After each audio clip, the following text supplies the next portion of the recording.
A parte essa questão dos ataques na Crimeia, que estão sendo dados pelo Ministério da Defesa russo como justificativa, não é? A Ucrânia normalmente fornece aí cerca de, se não me falha a memória, 45 milhões de toneladas métricas de grãos para o mercado global, isso todos os anos, e é o maior exportador mundial de óleo de girassol, né? Juntamente com a Rússia, é responsável aí por cerca de 1/4 das exportações globais de trigo, são dados aí de 2019, no período pré-pandemia, tá? Mas a questão dos ataques na Crimeia, se suscita também a questão dessas... porque eles estão alegando, olha, os ucranianos usam o caminho para atacar militarmente a Crimeia, Sebastopol, a frota do Mar Negro e tudo mais. Mas além disso, pessoal, está tocando o telefone aqui, vocês nos desculpem que daqui a pouquinho esse desconforto passará.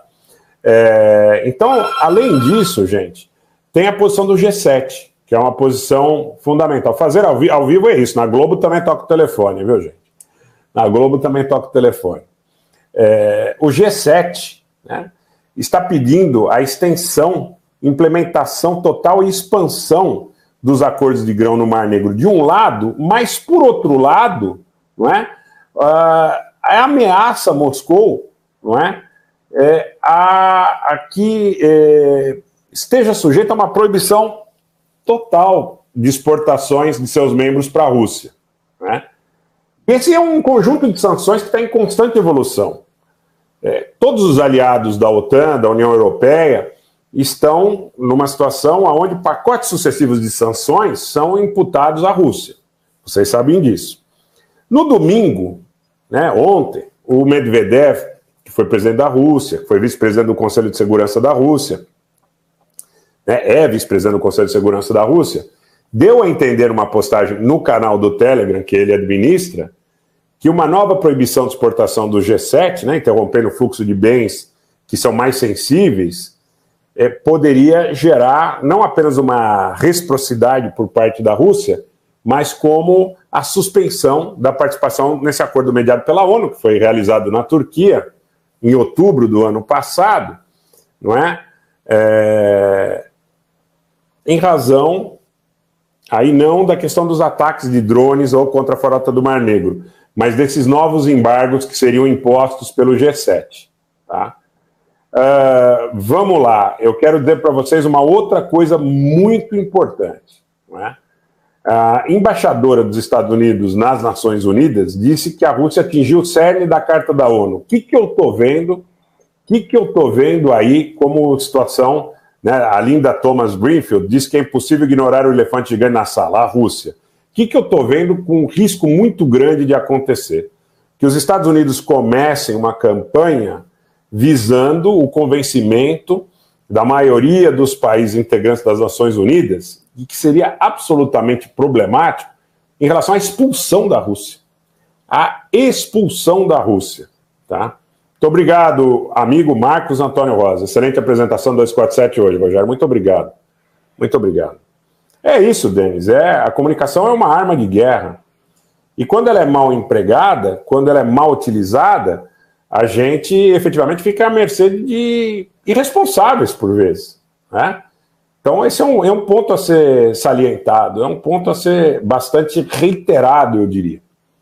Então, vejam, a ameaça do final do acordo de grãos, pelos ataques na Crimeia, pelos ataques à frota do Mar Negro, ou pela eventual questão aí das sanções adicionais do G7.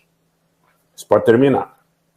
E aí, o que os Estados Unidos fazem na ONU? Vão à ONU, através de sua embaixadora, e aqui não tem uma fala explícita nesse sentido, mas eu estou compreendendo que o próximo passo é esse, tá?